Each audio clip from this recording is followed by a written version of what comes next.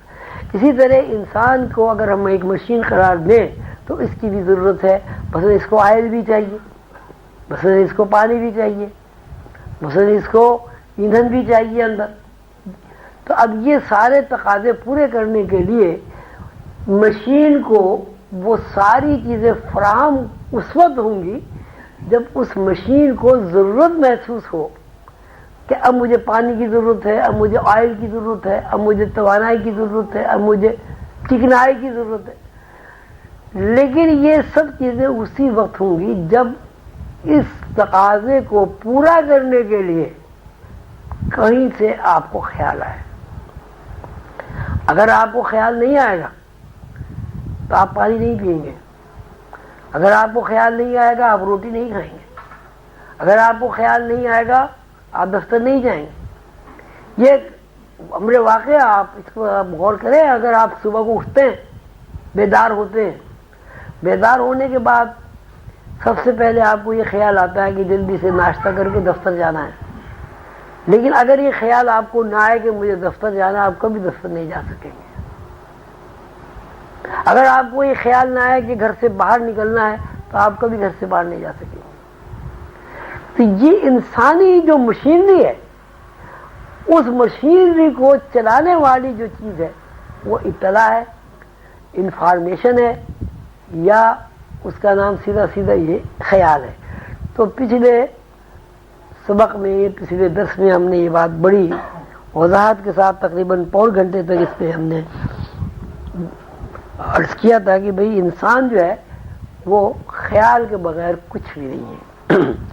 اور جب خیال کی آمد و رفت ختم ہو جاتی ہے تو انسان کی مشینری بے جان مجسمے کے علاوہ کچھ بھی نہیں رہتی. یہ تو پچھلے سبق کی تھوڑی سی مختصر روایت تھی. اب اس کے بعد یہ ہے کہ انسان کی جو زندگی ہے جو خیالات کے اوپر قائم ہے اس کے دو رخ ہیں. اچھا, یہ انسان کے لیے مخصوص نہیں ہے کہ انسان ہی دو رخ میں زندگی بسر کر رہا ہے. یہ انسانی تحریکات ہی دو رخوں پر قائم ہے. کائنات کے اندر جو بھی چیز ہے اس کے دو رخ ہیں. مثلا پانی ہے, پانی ایک سیال چیز ہے, لیکن اس سیال چیز میں پیاس بجھانے کا جو وصف ہے اس کا باطنی وصف ہے. پانی اگر آپ پیتے ہیں, اگر اس کے اندر یہ وصف نہ ہو کہ آپ کے اندر سیرابی کا جو تقاضا ہے اسے وہ پورا کر دے تو آپ اسے پانی نہیں کہیں گے, اس کا کچھ اور نام ہو جائے گا. اسی طرح آپ روٹی کھاتے ہیں, گندم کھاتے ہیں.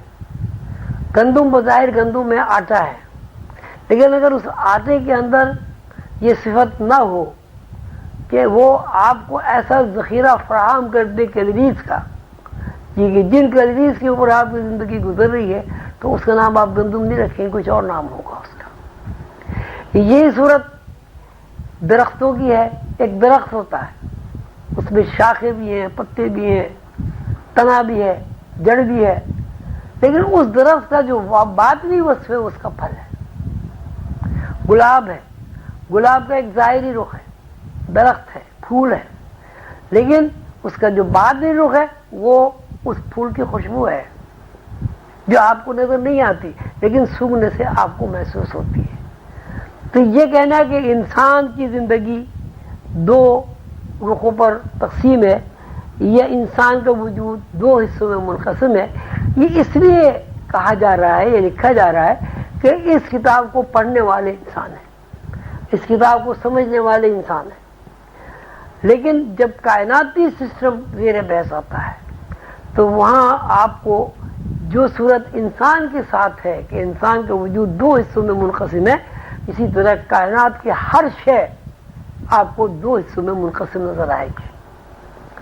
آپ اس پر اپنے جب گھر جائیں تو اس پر غور کریں کہ دنیا میں کون سی ایسی چیز ہے جو دو حصوں میں منقسم نہیں ہے اور ایک حصے پر وہ قائم ہے اور متحرک ہے، تو آپ کو کوئی بھی چیز نظر نہیں آئے گی، اس لیے کہ اللہ تعالیٰ نے تخلیقی قوانین جہاں بیان کیے وہاں اللہ تعالیٰ نے فرما دیا مِن کُلِّ شَیْءٍ خَلَقْنَا زَوْجَیْنِ اثْنَیْنِ، کہ ہم نے ہر چیز کو جوڑے جوڑے پیدا کیا، یعنی مذکر اور مؤنث پیدا کیا، ساتھ ہی ساتھ یہ مِن کُلِّ شَیْءٍ خَلَقْنَا زَوْجَیْنِ اثْنَیْنِ، جوڑے جوڑے پیدا کیا اور اس جوڑے جوڑے کو دوہرا کر دیا، یعنی اگر انسان ایک مذکر ہے ایک مؤنث ہے تو اللہ الہی قانون کے تحت مرد مذکر کے بھی دو رخ ہے اور الہی قانون کے تحت عورت یا مؤنث اس کے بھی دو رخ ہے۔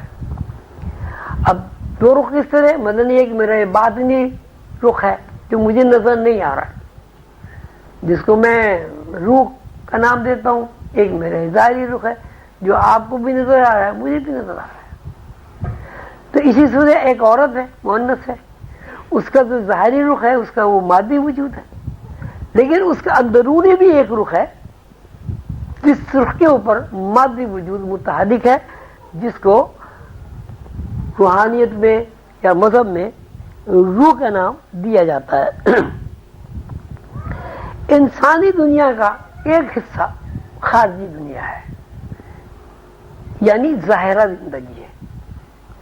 ظاہرہ زندگی یہ کہ وہ پانی پیتا ہے، پانی دیکھتا ہے، پانی کی ٹھنڈک یہ گرمی کو محسوس کرتا ہے، کھانا کھاتا ہے، دھوپ سے سائے سے آشنا ہوتا ہے، گھر میں رہتا ہے، بیوی بچے ہوتے ہیں وغیرہ وغیرہ، یعنی اس کا ایک ایسا رخ ہے دنیا کا جو وہ مادی وجود سے دیکھتا بھی ہے اور مادی وجود سے اسے محسوس بھی کرتا ہے، مادی وجود سے لذت بھی حاصل کرتا ہے اور مادی وجود سے تکلیف بھی اس کو ملتی ہے۔ لیکن اس کے ساتھ ساتھ دوسرا رخ انسان کے اندر یہ ہے کہ وہ اسے نظر نہیں آتا لیکن وہ اس سے انکار بھی نہیں کر سکتا۔ مثلا آپ کو پیاس لگی تو آپ اس کو یہ تو کہیں گے کہ مجھے پیاس لگی، لیکن پیاس کی کیا تعریف ہے، پیاس کیا چیز ہے یا اس کی کوئی شکل و صورت ہے، اس کو آپ بیان نہیں کر سکتے۔ پیاس لگی ایک تقاضا، آپ کہتے ہیں جی پیاس کا ایک تقاضا ہوتا ہے، لیکن وہاں صورت حال یہ وہ تقاضا اتنا زیادہ طاقتور ہوتا ہے کہ اگر آپ اس تقاضے کی تکمیل نہ کریں تو آپ کا حلق خوش ہو جائے گا، آپ کی زبان باہر آ جائے گی، آپ ہو سکتا ہے بے ہوش ہو کر گر جائیں۔ اس کے باوجود کہ آپ اس تقاضے کی تکمیل کے لیے اتنے زیادہ مجبور ہیں کہ تقاضا پورا کیے بغیر آپ کی زندگی ادھوری اور نامکمل نظر آتی، آپ اس تقاضے کو دیکھ نہیں پاتے۔ آپ اس تقاضے کو محسوس تو کرتے ہیں لیکن اس تقاضے کو آپ دیکھ نہیں سکتے۔ اب کوئی بھی آدمی جو اس دنیا میں موجود ہے وہ یہ نہیں بتا سکتا کہ میں نے پیاس کو دیکھا ہے، کوئی آدمی اس بات کا دعویٰ نہیں کر سکتا کہ میں نے بھوک کو دیکھا، کوئی آدمی اس بات کو تقاضا نہیں کر سکتا کہ میں نے تکلیف کو دیکھا۔ تکلیف محسوس تو کرتا ہے۔ وہ ایک صاحب سنا رہے تھے، بزرگ نے کہا کہ وہ ایک صاحب کہہ رہے تھے جی اللہ میاں کہاں ہے، اللہ میاں ہے ہی نہیں، اگر ہوتے تو نظر آتے۔ تو انہوں نے کیا کیا، ایک زور سے تھپڑ مارا۔ تو اس نے کہا کہ بھئی وہ آپ نے میرے تھپڑ مار دیے، میرے چوٹ لگی، کہنے کی دکھاؤ کہاں ہے۔ تو مطلب یہ ہے کہ کچھ چیزیں ایسی ہیں، کچھ نہیں زیادہ چیزیں ایسی ہیں کہ آپ اسے دیکھتے نہیں لیکن اس کی محسوسیت اتنی زیادہ ہوتی ہے کہ آپ اس سے انکار نہیں کر سکتے۔ جیسے پیاس ہے، بھوک ہے، محبت ہے، عداوت ہے، بغض ہے، نفرت ہے، تعلق خاطر ہے، عشق ہے وغیرہ وغیرہ۔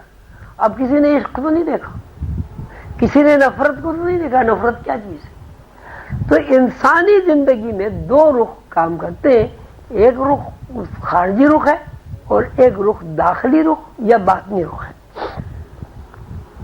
یہ دونوں رخ ایک دوسرے سے اس طرح متصل ہیں کہ یہ ایک دوسرے کے بغیر قائم ہی نہیں رہ سکتے۔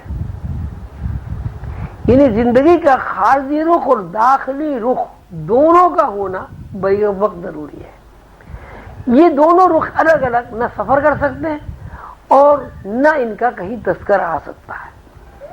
خارجی رخ یہ ہے کہ انسان کو پیاس لگتی ہے، اور داخلی رخ یہ ہے کہ پانی پینے کے بعد انسان کے اندر جو تشنگی ہے، جو سیرابی کی خواہش ہے، وہ پوری ہو جاتی ہے۔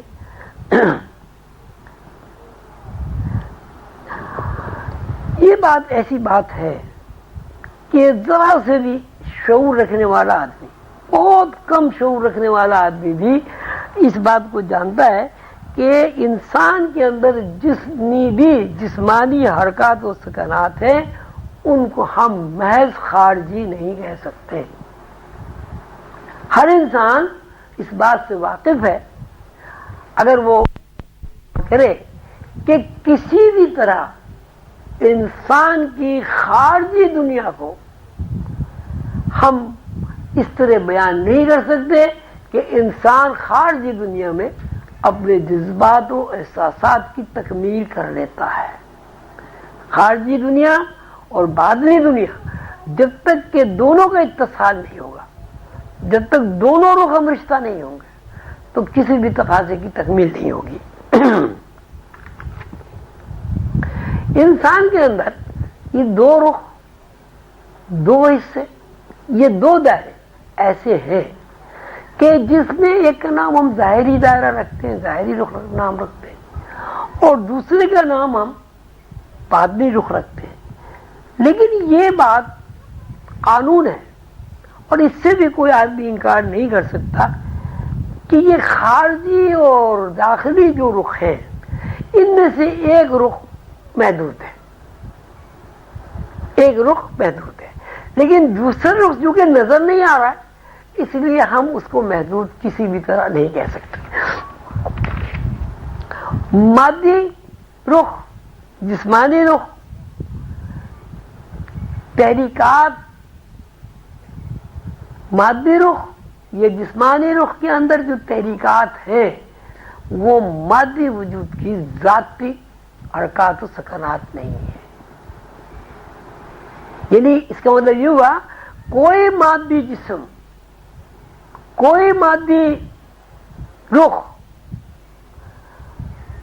اس بات کا پابند ہے کہ اس کو باطنی رخ سے تحریکات ملے، یعنی خارجی رخ پابند ہے باطنی رخ کا،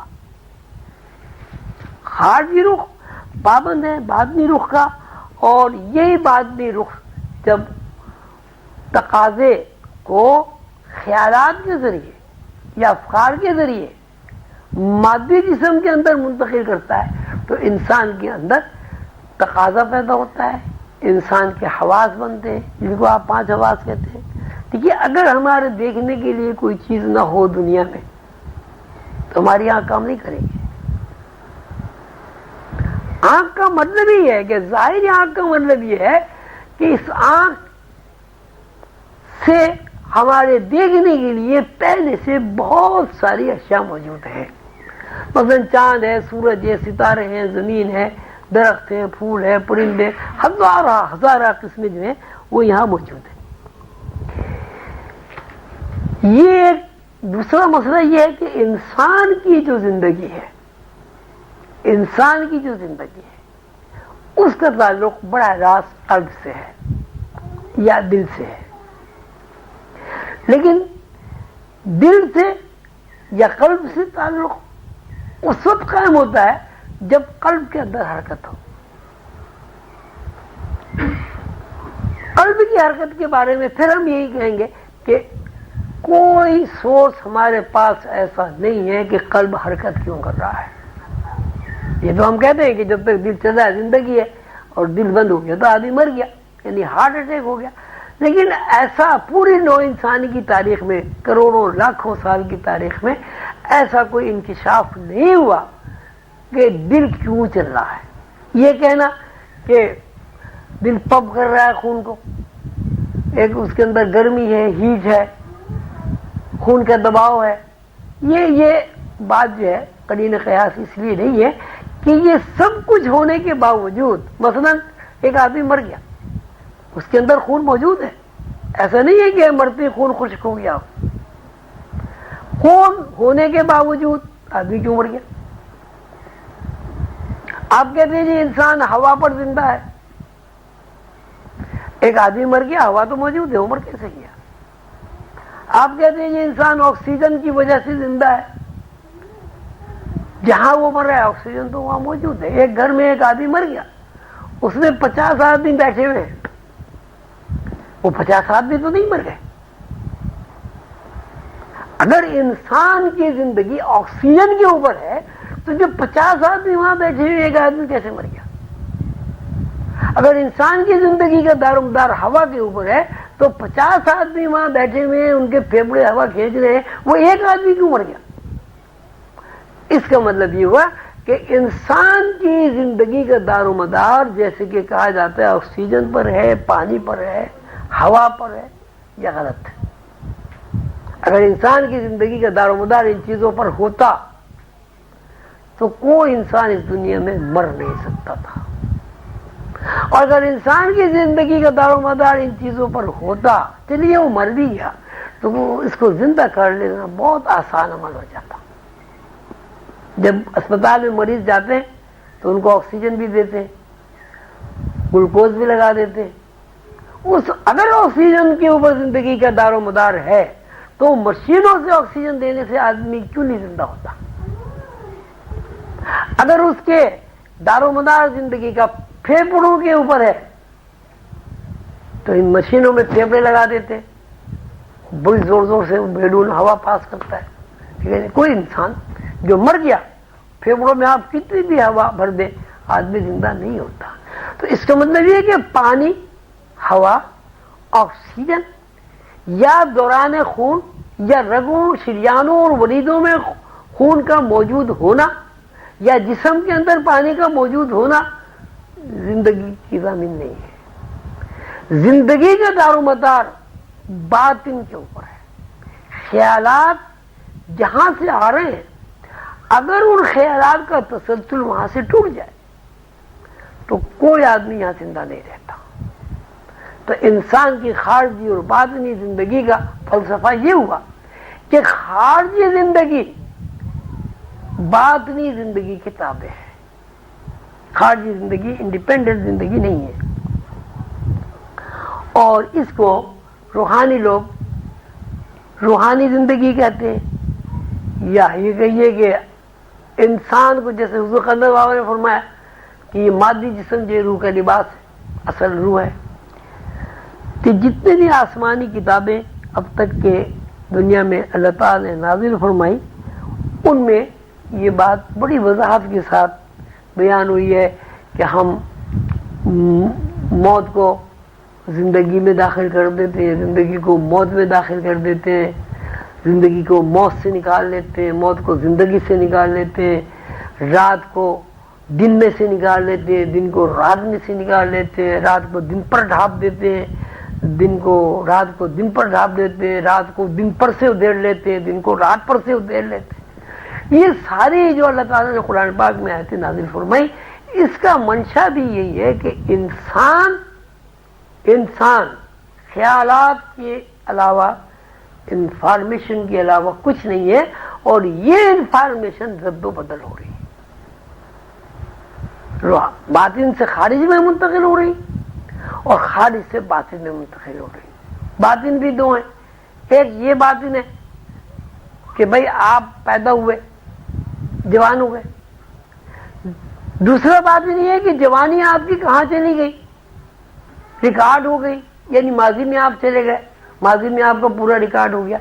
تو یہ زندگی کا جو کھیل ہے، یہ جو زندگی کا ایک عمل ہے، مسلسل جو عمل ہے، یہ آفاق و انفس کا، یہ اصل میں رد و بدل ہے جو اللہ تعالیٰ کے ایک نظام کے تحت انسان کے اندر کبھی زندگی دوڑا دیتا ہے، کبھی موت دوڑا دیتا ہے۔ مثلا آپ سو جاتے ہیں، اللہ تعالیٰ فرماتے ہیں کہ بھئی یہ سونا جو ہے دراصل موت ہے، ایک طرح کی موت ہے، سوائے سانس آنے کا اور تو کچھ نہیں رہتا، آپ بالکل بے خبر اسی طرح ہو جاتے ہیں جیسے ایک مردہ آدمی بے خبر ہوتا ہے، لیکن صبح کو پھر آپ اٹھ جاتے ہیں۔ اللہ تعالیٰ کے قانون کے مطابق یہ کہ اللہ تعالیٰ آپ کو روز مار دیتا ہے اور روز صبح کو زندہ کر دیتا ہے کہ ہم نخرج الحی من المیت ونخرج المیت من الحی، کہ ہم موت کو زندگی سے نکال لیتے ہیں اور زندگی کو موت سے نکال لیتے ہیں۔ تو انسان کی زندگی دو رخوں پر قائم ہے۔ پہلے ہم نے یہ بتایا تھا کہ انسان خیالات کے علاوہ کچھ نہیں۔ خیالات سے مراد یہ خیال نہیں جو وسوسے آپ کو آتے ہیں، شک شبہ۔ خیال سے مراد انفارمیشن، خیال سے مراد ایک ایسی لہر، ایسی توانائی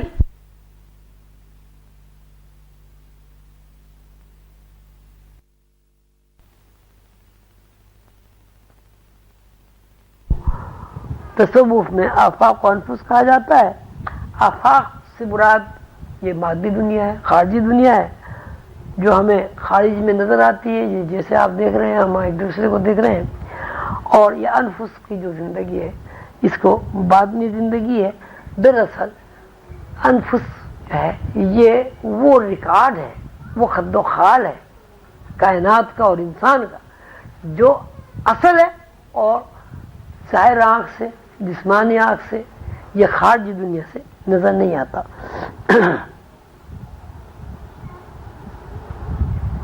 ہم جہاں جو زندگی گزارتے ہیں تو وہ 5 حواس میں زندگی گزارتے ہیں۔ آنکھوں سے دیکھنا، کانوں سے سننا، اور کیا بھائی بصر، شامہ، لمس، ذائقہ، 5 حواس جو آپ کے ہیں۔ ان 5 حواس کا جو تعلق ہے بظاہر تو ایسا نظر آتا ہے کہ ہم بیداری میں ہی سب کچھ یہ کر رہے ہیں، لیکن اس میں یہ ہے کہ اگر انسان باطنی دنیا سے ہم رشتہ نہ ہو تو 5 حواس بھی تیرے پیسے نہیں آتے۔ پھر وہ آپ کے سامنے مثال ہے، ایک آدمی مر گیا، ابھی مر گیا، وہ لیٹا ہوا ہے، نہ وہ دیکھ رہا ہے، نہ وہ سن رہا ہے، نہ وہ چکھ رہا ہے، نہ وہ کھا رہا ہے، نہ وہ چھو رہا ہے۔ تو اگر باطنی وجود کے بغیر خارجی جسم حواس رکھتا ہے تو مرنے کے بعد بھی اسے دیکھنا چاہیے تھا، مرنے کے بعد بھی اسے چھونا چاہیے تھا، مرنے کے بعد بھی اسے کھانا پینا چاہیے۔ تو یہ جو 5 حواس ہیں یہ بھی دراصل انسان کے ظاہری رخ بظاہر نظر آتے ہیں، لیکن ان کا تعلق بھی باطنی دنیا سے ہے اور اس سورس سے ہے جہاں سے آپ کو انفارمیشن یا اطلاعات مل رہی ہیں۔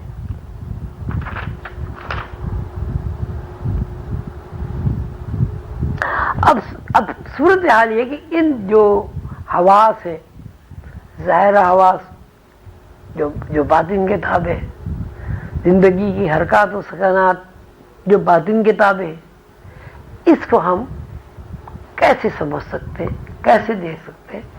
تو اس کے لیے بہت آسان عمل یہ ہے کہ پہلے آپ اس بات کا یقین کریں کہ مادی زندگی یا خارجی زندگی اصل زندگی نہیں ہے، یہ ایک نقل ہے۔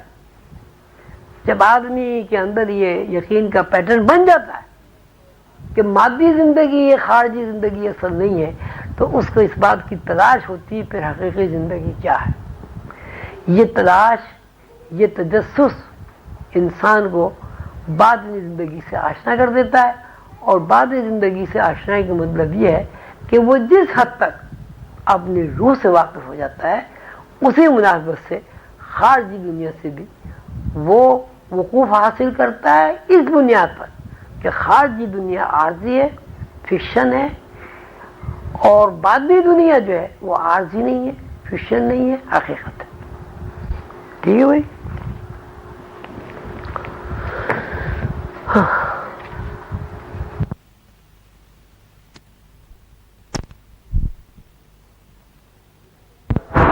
لیکن عقل اس بات کو سمجھنے سے آ رہی ہے کہ مادی جسم اتنا طویل سفر اس قدر مختصر مدت میں کس طرح کر سکتا ہے۔ نیز عالم ناسوت کی فضا میں پروان چلنے والا جسم کسی اور عالم میں اپنے مادی خد و خال کس طرح برقرار رکھ سکتا ہے؟ مصدر احترام جواب سے مستفید کرنے کی درخواست ہے۔ یہ کوئی ایسا یہ بہت اختلافی مسئلہ ہے۔ بہت سارے لوگ یہ کہتے ہیں کہ حضور کو جو معراج ہوئی ہے وہ جسمانی نہیں ہوئی، روحانی ہوئی۔ بڑا ایک حلقہ یہ کہتا ہے کہ نہیں، حضور پاک صلی اللہ علیہ وسلم کو معراج روحانی نہیں بلکہ جسمانی ہوئی۔ سائنس کے طلباء اس بات کو جانتے ہیں کہ اب یہ جو نئی نئی ریسرچ ہو رہی ہے اس میں بہت ساری مچھلیاں اس قسم کی ہیں کہ وہ سمندر میں جب سفر کرتی ہیں وہ سمندر کی تہ سے نکل کے فضا میں آتی اور ہوا میں تحلیل ہو جاتی، اور جب وہ جہاں انہیں جانا ہوتا ہے وہاں جب وہ جاتی ہے پھر وہ اپنے جسمانی خد و خال کے ساتھ وہاں ظاہر ہو جاتی ہیں۔ کچھ اس قسم کی چیمٹیاں بھی ہیں کہ وہ جب چاہے اپنے آپ کو غائب کر دیتی ہیں، یعنی روشنیوں میں تحلیل کر لیتی ہے جسمانی طور پر، مادی جسم میں، اور جب ان کا دل چاہتا ہے وہ پھر ظاہر ہو جاتی ہے۔ تو اب یہ کہنا کہ حضور پاک صلی اللہ علیہ وسلم جسمانی معراج اس طرح کی حضور پاک صلی اللہ علیہ وسلم نے، یہ تو بڑی عجیب بات ہے۔ ایک چیمٹی اپنا جسم منتقل کر سکتی ہے، ایک مچھلی اپنا جسم منتقل کر سکتی ہے، تو سائنس نے ثابت کر دیا۔ تو حضور پاک صلی اللہ علیہ وسلم تو کائنات کے جو حاصل ہیں، جوہر ہیں، کائناتی ساری اللہ تعالیٰ نے ان کے لیے بنائی، تو ان کے لیے کون سا مشکل امر ہے کہ انہوں نے اپنے جسم کو، مادی جسم کو پورا کا پورا نور میں منتقل کر دیا۔ اب نور کی جو رفتار ہے، یہ جو آپ بتائے 1,02,82 میل فی سیکنڈ جو آپ نے بتایا، یہ روشنی کی رفتار ہے۔ نور کی تو ابھی ان کو سائنسدانوں کو پتہ ہی نہیں ہے کہ اس کی رفتار کتنی ہے۔ تو حضور پاک صلی اللہ علیہ وسلم کا وہ جسم جو نور کا ہے، اللہ نور السماوات والارض، پیغمبروں کے لیے مخصوص نہیں ہے کہ پیغمبروں کا ہی جسم نور کا ہوتا ہے، یہاں تو ہر چیز کا جسم نور کا ہے، اللہ نور السماوات والارض۔ لیکن اس نور کے جسم سے چونکہ واقف نہیں ہے آدمی، اس لیے وہ اس جسم، مادی جسم میں محدود رہتا ہے۔ حضور پاک صلی اللہ علیہ وسلم، اللہ تعالیٰ کے بعد اگر کوئی بزرگ ترین ہے تو حضور پاک صلی اللہ علیہ وسلم ہے، اور اللہ تعالیٰ نے جو علوم حضور کو سکھا دیے ہیں، ظاہر ہے ان علوم کی بنیاد پر حضور اس بات سے واقف تھے اور ہیں کہ انسان جب نور کے اندر جسم کو منتقل کر لیتا ہے تو اس کے لیے یہ اسپیس اور ٹائم دونوں جو ہے لیس ہو جاتا ہے۔ ابھی بھی یہی ہے کہ انسان خواب دیکھتا ہے، جیسے آپ مراقبہ کرتے ہیں، اب مراقبے میں آپ نے آنکھیں بند کی، معلوم ہوا کہ صاحب آپ 1,00,000 سال پیچھے کہیں پہنچ گئے۔ کبھی آپ کے اوپر ایسی کیفیت پیدا ہو گئی کہ آپ 1,00,000 سال بعد میں مستقبل میں پہنچ گئے، اور پھر جب آپ نے آنکھ کھولی تو آپ ادھر ہی ہیں۔ تو اب آپ کا جسم تو اسی جگہ رہ گیا، لیکن اس کا مطلب ہے کہ صلاحیت آپ کے اندر موجود ہے۔ یہ صلاحیت اس وقت موجود ہے جبکہ آپ اس صلاحیت کو جانتے بھی نہیں ہیں، صلاحیت سے واقفیت بھی نہیں رکھتے۔ اب ایک آدمی 30 سال کا ہے، وہ اپنے 6 سال کی عمر میں واپس جانا چاہتا ہے، آپ دیکھیں کتنی دیر لگے گی، کتنی دیر لگے گی؟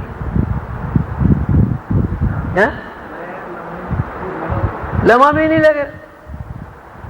حالانکہ 30 سال کی عمر کا آدمی جب 5 سال کی عمر میں جا رہا ہے تو اس کو وہاں تک پہنچنے میں 25 سال تو لگنے چاہیے، اس کو تو 25 سیکنڈ میں نہیں لگ رہے۔ اب وہ اپنے بچپن کو دیکھتا بھی ہے، اپنے گاؤں کو بھی دیکھتا ہے، اپنی مسجد کو بھی دیکھتا ہے جہاں اس نے حافظ جی سے قرآن پڑھا ہے وہ بھی دیکھتا ہے، اس کے جو عمر کے اس کے یار دوست ہیں وہ بھی سامنے آ جاتے ہیں، درخت بھی سامنے آ جاتے ہیں۔ تو اب اس کا مطلب صلاحیت موجود ہے، ہر آدمی کے اندر صلاحیت موجود ہے، پیچھے بھی جانے کی صلاحیت موجود ہے، مستقبل میں بھی جانے کی صلاحیت موجود ہے۔ اب جسمانی طور پر ہم چونکہ واقف نہیں ہیں اس قانون سے کہ یہ جسم جو ہے نور میں کیسے منتقل ہو جاتا ہے، اس لیے ہمارے لیے مشکل پیش آتی ہے۔ حضور پاک صلی اللہ علیہ وسلم جسمانی طور پر تشریف لے گئے معراج پر، لیکن حضور پاک صلی اللہ علیہ وسلم کا یہ جسم جو ہے وہ تو نور ہے. تو حضور پاک صلی اللہ علیہ وسلم کے اس جسم کے اوپر نور کا جو غلاف ہے، یہ نور کا جو غلبہ ہے، نور کی جو روشنیاں لہریں وہ متحرک ہو گئی اور حضور اس جسم کے ساتھ ساتھ معراج میں ہوا ہے. جب دیکھیں نا آپ، یہ اسی میں تو ایک روشنی ہے نا کہ ایک آدمی، پھر وہ ٹی وی کی بات سامنے آ گئی، ایک آدمی کیمرے میں بیٹھا ہے، اس کا عکس کیمرہ لے رہا ہے. عکس کس کا لے رہا ہے؟ مادی جسم کا لے رہا ہے نا. وہ مادی جسم جس کا کیمرہ عکس لے رہا ہے، اس کا عکس جو ہے وہ ہزاروں میل دور پھینک رہا ہے. مشینیں، انسان کی بنائی مشین. حضور پاک صلی اللہ علیہ وسلم تو اللہ کے بنائے ہوئے ہیں، اللہ کے خاص صنعت ہیں، اللہ کے دوست ہیں. اللہ نے کائنات ہی ان کے لیے بنائی، تو ان کے لیے کوئی یہ مشکل کام نہیں ہے کہ صاحب وہ جسمانی طور پر وہاں نہیں پہنچ سکتے. حضور پاک صلی اللہ علیہ وسلم کو جسمانی ہی معراج ہوئی. اور جسمانی معراج میں یہ ہے کہ اب دیکھیے، اب حضور نے جو سفر فرمایا تو اس میں آپ دیکھیں کہ مسجد نبوی میں جب حضور نے نماز پڑھائی تو وہاں اس بات کا تذکرہ کہ تمام انبیاء نے حضور کے اقتداء میں نماز با جماعت پڑھی. عام آدمیوں کا وہاں کوئی ذکر نہیں ہے. تو سیدھی سی بات ہے کہ جتنے پیغمبر ہیں وہ سب اس قانون سے، ان فارمولوں سے واقف ہے، نور کی سے، روشنی سے. تو وہ نورانی لوگوں نے نورانی آدمی کو دیکھا. تو جسم جو ہے وہ، جسم سے مراد شعور ہے. جسم سے مراد ایک گوشت پوش کا جسم نہیں ہوتا، شعور سے، شعور مراد ہے جسم. مطلب ایک آدمی مر جاتا ہے، گوشت پوش کا جسم تو موجود ہے لیکن اب وہ نہ سنتا ہے، نہ بات کرتا ہے، کچھ بھی نہیں کرتا. کیوں نہیں بات کرتا؟ جسم تو موجود ہے. شعور اس کے اندر سے نکل گیا. یعنی شعور نے جس جسم کو اپنے لیے ایک مظاہرے کا ذریعہ بنایا تھا، اس شعور نے اس مظاہرے کو ختم کر دیا، رد کر دیا، ناقص قرار دیا. تو باوجود ہے کہ جسم موجود ہے لیکن شعور کام نہیں کر رہا ہے. تو حضور پاک صلی اللہ علیہ وسلم جسمانی طور پر معراج کو تشریف لے گئے، لیکن وہ حضور کے جسم میں اور ہمارے جسم میں فرق ہے. اب یہ نہیں کہہ سکتے کہ نعوذ باللہ میرا جسم اور حضور کا جسم ایک ہو سکتا ہے، یہ تو ممکن ہی نہیں. اب مشہور ہے کہ حضور پاک صلی اللہ علیہ وسلم کے جب پسینہ آتا تھا تو خوشبو آتی تھی. 6 ارب آدمی میں کسی میں بھی خوشبو نہیں آتی. حضور پاک صلی اللہ علیہ وسلم کے بارے میں مشہور ہے کہ حالانکہ قدم کا لمبا نہیں تھا لیکن ہزاروں آدمیوں میں جب وہ چلتے تھے تو قد نمایاں نظر آتا تھا. اللہ عزل قیاس. حضور پاک صلی اللہ علیہ وسلم جسمانی طور پر جب چلتے تھے تو کبھی درخت جھک کے سلام کر رہا ہے، کبھی اونٹ بات کر رہا ہے، کبھی ککریاں کلمہ پڑھ رہی ہیں، کبھی چاند جھک گیا، کبھی بادل سایہ کر رہے ہیں. تو سارا جسمانی نظام تو تھا. یہ سوال آپ کیوں نہیں کرتے کہ صاحب حضور پاک صلی اللہ علیہ وسلم جسمانی نظام کے تحت تھے تو حضور کو درختوں نے کیوں سلام کیا، اونٹ نے کیوں شکایت کرتی حضور سے؟ بہت سارے موضوع آپ کے سامنے. یا چاند کے 2 ٹکڑے کیوں کر دیے؟ چاند کے جو 2 ٹکڑے ہوئے وہ حضور کے رونے کے جسم نے کیے، رونے کیے، سمجھے کیے. ہزاروں آدمی نے دیکھا کہ حضور کھڑے میں ایسے چاند کے 2 ٹکڑے ہو. تو اگر یہی جسم حضور کا ہے نعوذ باللہ جو ہمارا ہے تو ہم چاند کے 2 ٹکڑے کیوں نہیں کرتے؟ جسم میں فرق ہے. حضور کھاتے بھی تھے، حضور پہنتے بھی تھے، حضور پاک صلی اللہ علیہ وسلم کو بھوک بھی لگتی تھی، یہی غذا کھاتے تھے جو ہم غذا کھاتے.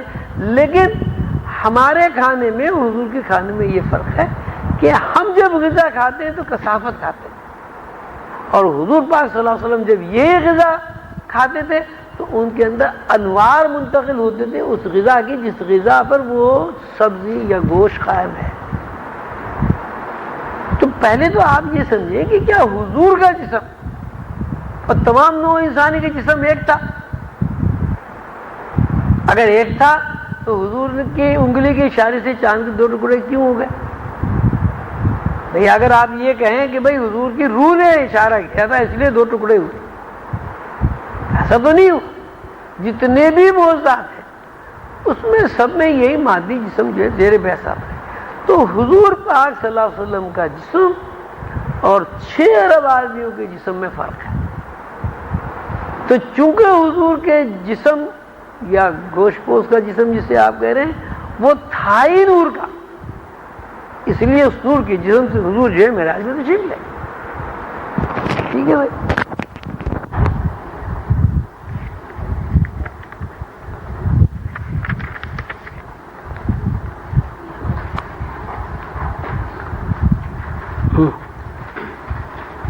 بسم اللہ الرحمن الرحیم. اب لوگ قریب قریب آ جائیں، آواز وہاں نہیں پہنچے گی.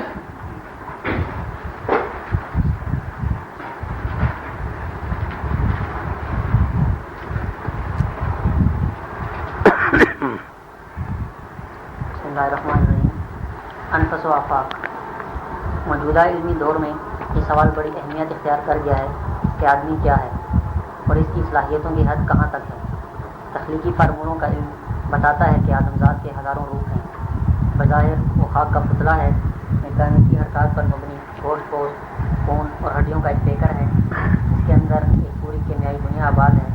اطلاعات و پیغامات پر آدمی کی زندگی رواں رواں ہے. آدمی خیال و تصور کے علاوہ کچھ نہیں ہے. اس کی ہر حرکت خیال اور تصور کے تابع ہے. دنیائے انسانیت کے تمام کارنامے خیال اور تصور اور تخیل کی غیر مرئی طاقت کے گرد گھوم رہے ہیں. آدمزاد خیال کے اندر مختلف معنی پہنا کر نئی نئی جلوہ سامانیاں ظہور میں لے آتا ہے. آدمی کے شعور نے ایک بچہ کی طرح نشوونما پائی. جب بچہ دنیا میں آنکھیں کھولتا ہے تو دنیاوی اعتبار سے اس کی شعوری استطاعت ناقابل ذکر ہوتی ہے. پھر وہ اسے رسمی اور تقویت کا زمانہ گزار کر دھڑکن میں داخل ہو جاتا ہے. اس کی دماغی صلاحیت پہلے کی نسبت زیادہ ہوتی ہے. طبعی اعتبار سے جب وہ جوان ہوتا ہے تو اس کی ذہنی اور جسمانی صلاحیتیں عروج پر ہوتی ہیں. اسی طرح نوع آدم کا شعور بھی آہستہ آہستہ ترقی کر کے موجودہ دنیا تک پہنچا ہے. دنیا میں جتنی ترقی ہو چکی ہے اس کے پیش نظر یہ نہیں کہا جا سکتا کہ دور علم و فن اور تصویر کائنات کے شواب کا دور ہے. انسانی ذہن میں ایک لامتناہی وسعت ہے جو ہر لمحہ اسے آگے بڑھنے پر مجبور کر رہی ہے. تخلیق و تشکیل کا ایک عظیم و شان ذخیرہ ابھی مخفی ہے.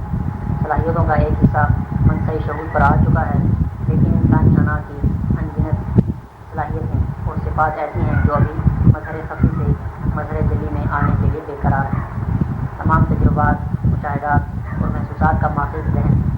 جتنی ایجادات انسان سے صادر ہوتی ہیں ان کو بھی ذہن کی کار فرمائی سے الگ نہیں کیا جا سکتا. جب انسان غور و فکر کرتا ہے تو ذہن میں وسعت پیدا ہوتی ہے اور کسی کلیے یا کسی نئے علم کا انکشاف ہو جاتا ہے.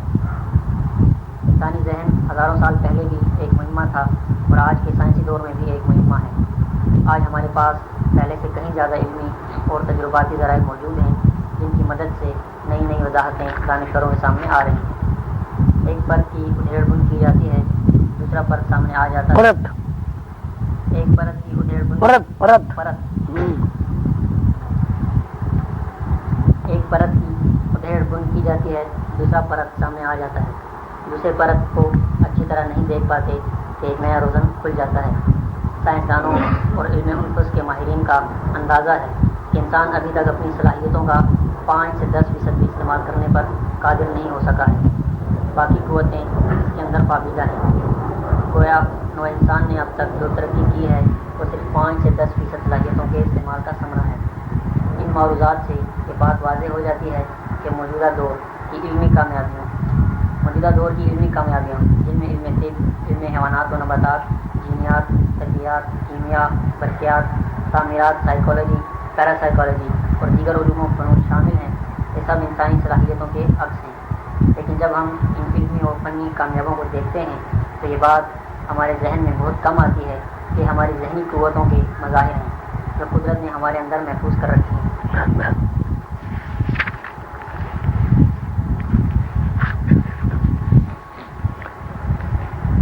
یہ جو کچھ آپ نے ابھی سنا یہ کتاب مراقبے کا پہلا مضمون ہے. یہ پہلا چیپٹر ہے.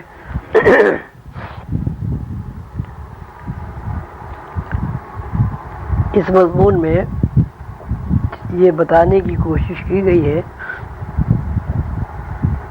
کہ ہمارے موجودہ علم میں جتنی بھی ترقی ہو چکی ہو، جیسے کہا جاتا ہے کہ سائنس نے ترقی کی، ہوائی جہاز بنے، راسل کی نظام قائم ہوا، جو ترقی سائنسی آپ کے سامنے ہے وہ بظاہر لا حد و حساب نظر آتی ہیں، لیکن ابھی تک یہ سوال اپنی جگہ سوال ہے کہ آدمی کیا ہے اور آدمی کی صلاحیتیں کتنی ہیں، آدمی ان صلاحیتوں سے کہاں تک کام لے سکتا ہے. یہ باتیں اور یہ ایک مستقل ایک مضمون کہ آدمی کیا ہے، اس کے بارے میں ابھی کوئی بھی علم ایسا سامنے نہیں آیا کہ وہ اس بات پر روشنی ڈالے کہ آدمی کیا ہے. جب یہ بتایا جاتا ہے کہ آدمی کیا ہے تو اس میں جو باتیں سامنے آتی ہیں وہ یہ ہے کہ آدمی گوشت پوست کا بنا ہوا ہے، ہڈیوں کے ڈھانچے پر گوشت کے ڈوتھرے جمے ہوئے ہیں، اعصاب نے انہیں باندھا ہوا ہے، کھال نے انہیں محفوظ کر لیا ہے. یا یہ کہا جاتا ہے کہ انسان ایک میکانزم ہے کہ اس کو یہ بھی پتہ نہیں ہے کہ اس کا میکانزم کیا ہے. مثلا وہ کہتے ہیں آدمی چلتا ہے، پھرتا ہے، کھاتا ہے، پیتا ہے، سوتا ہے، جھاگتا ہے، اور جب اپنے دماغ کو استعمال کرتا ہے تو اس دماغ میں ایسی ایسی چیزیں داخل ہو جاتی ہیں یا پہلے سے ذخیرہ شدہ جو چیزیں ہیں وہ ظاہر ہو جاتی ہیں کہ انسان اس سے نئی نئی ترقیاں کرتا ہے، نئی نئی ایجادات کرتا ہے. لیکن پھر یہ سوال پیدا ہوتا ہے کہ میکانزم کیا ہے. مثلا ایک انسان دیکھیے نا، چل رہا ہے، پھر رہا ہے. اب چلنے پھرنے کے لیے ضروری ہے کہیں سے اس کو انرجی ملتی ہو، کہیں سے توانائی حاصل ہوتی ہو، کہیں اس کو کوئی برقی نظام ایسا قائم ہو بھلے وہ نظر نہ آئے. جیسے اب ٹی وی آپ دیکھتے ہیں، اب ٹی وی کے اگر آپ میکانزم کے بارے میں دریافت کریں یا سوچیں تو آپ یہ بتائیں گے کہ صاحب ایک اسٹیشن ہوتا ہے، وہاں سے پروگرام نشر ہوتا ہے، وہ لہروں کے ذریعے فضا میں منتشر کر دیتے ہیں وہ لہروں کو، اور وہ اسکرین پر جو چینل ہوتا ہے اس کے حساب سے وہ تصویریں نظر آتی. تو ایک میکانزم کا ایک سسٹم پتہ ہے. لیکن انسان کا کیا میکانزم ہے کہ وہ سو رہا ہے، اور جب وہ سوتا ہے تو پتہ چلتا ہے کہ ساری دنیا ہی ختم ہو گئی اس کے لیے. اتنا مرا سوتا آدمی برابر. پھر وہ جاگ جاتا ہے، تو جب جاگ جاتا ہے تو پتہ چلتا ہے کہ مرنے کی حالت جو ہے اس کے لیے بالکل پردے میں چلی گئی. اس کو علم ہی نہیں کہ وہ سونے کی صورت میں کیا کر رہا تھا اور بیدار کی حالت میں کیا کر رہا ہے. البتہ اس سلسلے میں جو ریسرچ ہے، یہ دماغ سوزی ہے، یہ لوگوں نے غور و فکر کیا، اور اس سلسلے میں بھی زیادہ تر علماء باطنی روحانی لوگوں نے جو تفکر کیا وہ یہ کہتے ہیں کہ انسان خیال کے علاوہ کچھ نہیں ہے. انسان خیال کے علاوہ کچھ نہیں ہے. اس کے اندر ایک پوری کیمیائی دنیا آباد ہے جو اطلاعات اور پیغامات پر روا دوا ہے. یعنی اگر انسان کو اطلاع نہ ملے، اطلاع نے کوئی پیغام نہ ملے، تو انسان کا جو میکانزم ہے وہی متحرک نہیں ہوگا. آدمی موجود ہے، لیکن اسے خیال نہ آئے کہ مجھے کھانا کھانا ہے یعنی بھوک نہ لگے، تو سارا میکانزم ہونے کے باوجود دل بھی اس کے اندر دھڑک رہا ہے، پھیپھڑے بھی اپنا کام کر رہے ہیں، خون بھی دوڑ کر رہا ہے، چل بھی رہا ہے، پھر بھی رہا ہے، بیٹھ بھی رہا ہے، سوچ بھی رہا ہے، لیکن اگر اسے یہ خیال نہ آئے کہ مجھے روٹی کھانا ہے تو وہ روٹی نہیں کھائے گا۔ اسی صورت سے انسان چل رہا ہے، پھر رہا ہے، کتاب بھی پڑھ رہا ہے، دوستوں سے باتیں بھی کر رہا ہے، لیکن اگر اسے یہ خیال نہ آئے کہ مجھے پانی پینا ہے تو اگر 2 دن اسے پیاس نہیں لگی تو وہ پانی نہیں پیے گا۔ اچھا، جب ہم یہ دیکھتے ہیں کہ صاحب انسانی زندگی کا دار و مداری کھانے پینے پر ہے، تو ہمیں یہ نظر آتا ہے کہ انسانی زندگی جو ہے کھائے پیے بغیر بھی قائم رہتی ہے۔ مثلا کوئی انسان کوما میں چلا جاتا ہے، سانس آ رہا ہے، نشو و نما ہو رہی ہے، بڑھوتری اسی طرح ہے جس طرح بیداری میں ہوتی ہے، 1 سال 2 سال 5 سال 10 سال 20 سال تک کوما میں آدمی پڑا ہوا رہتا ہے۔ اگر کسی بچے کو کوما ہو گیا تو بتدریج وہ اس کا قد بھی بڑھ رہا ہے، وہ بالغ بھی ہو رہا ہے، لیکن نہ وہ کھانا کھا رہا ہے نہ وہ پانی پی رہا ہے۔ تو اس کا مطلب یہ ہوا کہ انسان جب یہ کہتا ہے کہ کھانا اور پینا جو ہے وہ اس کی زندگی کو جمع کیے ہوئے، یہ بات سرے سے غلط ثابت ہو گئی۔ اب انسان یہ کہتا ہے کہ سب انسانی زندگی کا دار و مدار ہوا پر ہے، آکسیجن پر ہے، تو کوما میں جو آدمی ہے ظاہر ہے وہ سانس کے ذریعے ہوا بھی اس کے اندر جا رہی ہے اور آکسیجن بھی اس کے اندر داخل ہو رہی ہے، لیکن ایک وقت ایسا آتا ہے کہ ہم یہ دیکھتے ہیں کہ انسان مر جاتا ہے، تو اب فضا بھی موجود ہے، ہوا بھی موجود ہے، آکسیجن بھی موجود ہے، پانی بھی موجود ہے، دھوپ بھی موجود ہے، ہر چیز موجود ہے، لیکن آدمی مر جاتا ہے۔ تو اب اس میکانزم کی تردید ہو گئی، نفی ہو گئی۔ انسان کھانے پینے کی وجہ سے زندہ ہے، انسان آکسیجن کی وجہ سے زندہ ہے، انسان دھوپ اور چاندنی کی وجہ سے زندہ ہے، یا انسان ہوا کی وجہ سے زندہ ہے۔ اگر آکسیجن، ہوا یا دھوپ یا فضا میں جو گیسز ہیں ان کی وجہ سے اگر انسان زندہ ہے تو وہ مر کیوں جاتا ہے؟ اگر مر جاتا ہے تو اگر زندگی کا دار و مدار آکسیجن پر، ہوا پر، فضا پر ہوتا تو اس کا زندہ کرنا بڑا آسان عمل ہو جاتا۔ تو یہ ثابت ہوا کہ انسان کی زندگی کا دار و مدار جس طرح ہم سمجھتے ہیں کہ کھانے پینے پر ہے، تو کھانے پینے پر کوئی دار و مدار انسان کا نہیں ہے۔ کوما کی مثال آپ کے سامنے۔ کچھ لوگ ایسے ہوتے ہیں کہ وہ نیند ان کے اوپر غالب ہو جاتی ہے اور وہ 2 دن 3 دن سوتے رہتے ہیں۔ اب 2 3 دن سونے میں نہ وہ پانی پیتے ہیں، نہ وہ کھانا کھاتے ہیں، نہ انہیں پیشاب پخانے کی عادت ہوتی ہے، اور جب وہ سو کے اٹھتے ہیں تو پھر کھانا پینا شروع کرتے ہیں۔ بظاہر یہ کہا جاتا ہے کہ اگر آدمی 2 وقت کھانا نہ کھائے تو وہ کمزور ہو جائے گا اور چلے پھرے گا بھی نہیں، اس کی ٹانگیں کب پانے لگیں گی۔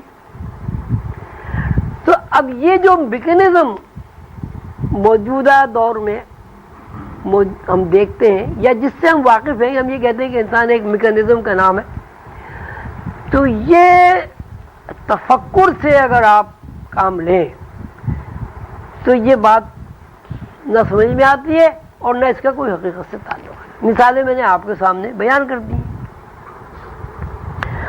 لیکن ایک بات جب ہم بیداری کی زندگی کا تجزیہ کرتے ہیں اور انسان کے بارے میں ہمیں یہ اطلاعات ملتی ہے کہ بیداری ایک چیز ہے، زندگی کی حرکت ایک چیز ہے، تو اس کے بارے میں یہ بات نظر بھی آتی ہے، تصدیق بھی ہوتی ہے کہ انسان خیال کے بغیر کچھ نہیں ہے۔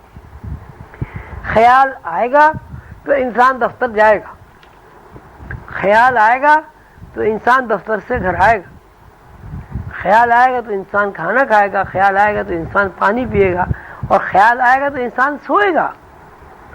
اگر کسی سے نیند روٹ جائے، سونے کا خیال ہی نہ آئے، تو آپ اس کو گولیاں کھلا دیں تو بھی نیند نہیں آئی۔ میں نے ایک صاحب ایسے دیکھے کہ وہ گولیاں، لیبریم کی گولیاں 20 گولی کی ایک شیشی ہوتی ہے، وہ پوری انہوں نے نگل لی، پھر بھی نیند نہیں آئی. ایک صاحب میں نے ایسے دیکھے, انہیں یہ وہم ہو گیا تھا کہ میری جائیداد میری بیوی جو ہے قبضہ کر لے گی. تو میں ان کو دیکھنے گیا تھا, میں نے کہا بھائی کتنے کی جائیداد ہے؟ تو وہ کہا 9 کروڑ روپے کی جائیداد ہے. اب وہ جناب ان کے بارے میں یہ ہم نے سنا کہ انہیں گولیاں تو کام ہی نہیں کرتی تھیں, گلوکوز میں دوائی ڈال کے ان کو انجیکشن لگایا جاتا تھا. اس سے یہ ہوتا تھا انہیں تھوڑی سی غنودگی آئی, وہ پھر اٹھ جاتے تھے. پھر انہوں نے وہ فزیو تھراپسٹ کو رکھا کہ بھئی گلوکوز بھی لگا رہے اور وہ کچھ مالش والش بھی کرے, رگے وگے دبائے, سرور کرے تو اسے نیند آ جائے. وہ 10-15 منٹ 20 منٹ ان کی آنکھ لگتی تھی. وہ اپنا وہ فزیو تھراپسٹ جو تھا وہ کہتا تھا میرا تو کام یہ ہے آپ کو سلا دوں, 20 منٹ کے بعد پھر اٹھ کے بیٹھ جاتے تھے. نتیجہ اس کا یہ نکلا کہ وہ اسپتال گئے اور کیا ہوا اور کس طرح ہوا, اب مجھے ان کے بارے میں یہ معلومات حاصل ہوئی ہیں. ان کی بیگم صاحب آئی تھی کہ جب ان کے پاس کچھ بھی نہیں رہا, لٹ پٹ گئے, ختم ہو گئے. میں نے بھی علیحدگی اختیار کر لی, دوسری شادی کر لی, اور وہ